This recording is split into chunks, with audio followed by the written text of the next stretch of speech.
রাসূলুল্লাহ সাল্লাল্লাহু আলাইহি ওয়াসাল্লাম একবার খুব আফসোস করছিলেন।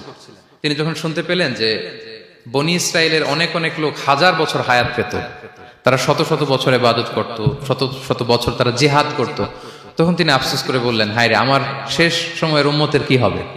কারণ তিনি বলেছেন যে আমারু উম্মতি মা বাইনা 60 ইলা 70, আমার উম্মতের গড় বয়স হচ্ছে 60 থেকে 70। ওয়া আকাল্লুহুম মান ইয়াজুজু যালিক, খুব অল্প সংখ্যক লোকই এর চেয়ে বেশি হায়াত পাবে। রাসূল সাল্লাল্লাহু আলাইহি ওয়াসাল্লাম যখন দেখলেন যে শত শত বছর হায়াত পেয়েছে বনি ইসরাইলের লোকেরা, বনি ইসরাইলের ওরা শত শত বছর জিহাদ করেছে, তো আমার উম্মত তো 60 বছরে তার হায়াতই শেষ,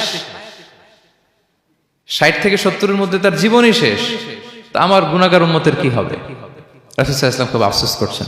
তো রাসূলুল্লাহ সাল্লাল্লাহু আলাইহি ওয়াসাল্লামের এই চিন্তা, এই উদ্বিগ্নতা দূর করার জন্য আল্লাহ তাআলা সূরাতুল কদর নাযিল করলেন এবং বললেন যে ইন্না আনসালনাহু ফি লাইলাতিল কদর ওয়া মা আদরাকা মা লাইলাতুল কদর লাইলাতুল কদরি খায়রুম মিন আলফি শাহর। লাইলাতুল কদর, এই কদরের রাতটা হচ্ছে এমন রাত যেটা খায়রুম মিন আলফি শাহর, হাজার মাসের চেয়েও সেরা। 1000 মাস লাগাতার ইবাদত করলে যে সওয়াব, কদরের রাতে ইবাদত করলে এর সমান সওয়াব হবে নাকি? সমান হবে না। আল্লাহ তাআলা বলেছেন খায়রুম মিন আলফি শাহর, না, এর চেয়েও শ্রেষ্ঠ, এর চাইতেও বেশি। হাজার মাসে, অর্থাৎ 1000 মাসে হয় 83 বছর 4 মাস। তো কদরের রাতে যদি আমরা ইবাদত করি তাহলে 83 বছর 4 মাস ইবাদত করলে যে সওয়াব, সে সওয়াব আল্লাহ তাআলা আমাদের আমলনামায় নসিব করবেন। তো আমরা যেন এই কদরের রহমত বরকত থেকে যেন আমরা বঞ্চিত না হই। তো রাসূল সাল্লাল্লাহু আলাইহি ওয়াসাল্লামকে সান্ত্বনা দেওয়ার জন্য যে হে নবী, আপনি চিন্তিত হবেন না, বনি ইসরাইলের অনেক লোক হাজার বছর হায়াত পেয়েছে, শত শত বছর ইবাদত করেছে, জিহাদ করেছে, তারা হায়াত পেয়েছে বেশি কিন্তু তারা কদর পায়নি। আর আপনার উম্মতকে আমি হায়াত দিয়েছি কম কিন্তু তাদেরকে কদর দিয়েছি।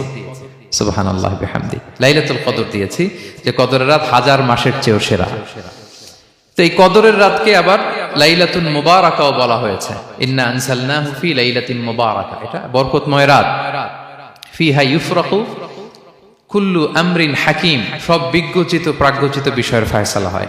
এটা বেসিক্যালি একটা বাজেট রাত বলা যায়। এ রাতে আগামী 1 বছরে আমাদের কি ঘটবে না ঘটবে আল্লাহ তাআলা এটার বাজেট করেন, এটাকে রিভাইজ করেন। সো এই রাতটা অনেক গুরুত্বপূর্ণ। তো এই কদরের রাত, এটা কবে?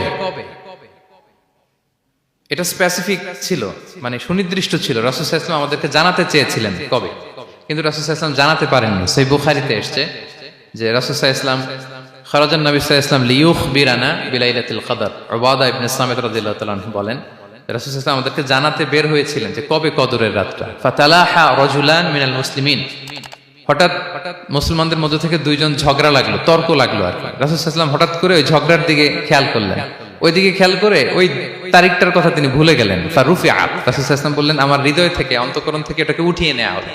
এখন আমি মনেই করতে পারছি না এটা কি 23 না 25 না 27 না 29, আমি মনে করতে পারছি না। এজন্য রাসূল সাল্লাল্লাহু আলাইহি ওয়াসাল্লাম বলেছেন যে তবে আমি এতটুকু মনে করতে পারছি, ফালতামিসুহা ফিল আশরিল আওয়াখিরি ফিল বিত্রি, রমাদানের শেষ দশকের বেজর রাত্রিগুলোতে তোমরা কদর তালাশ করো। বেজর রাতে যদি তোমরা কদর তালাশ করো তাহলে এই কদর সুনিশ্চিতভাবে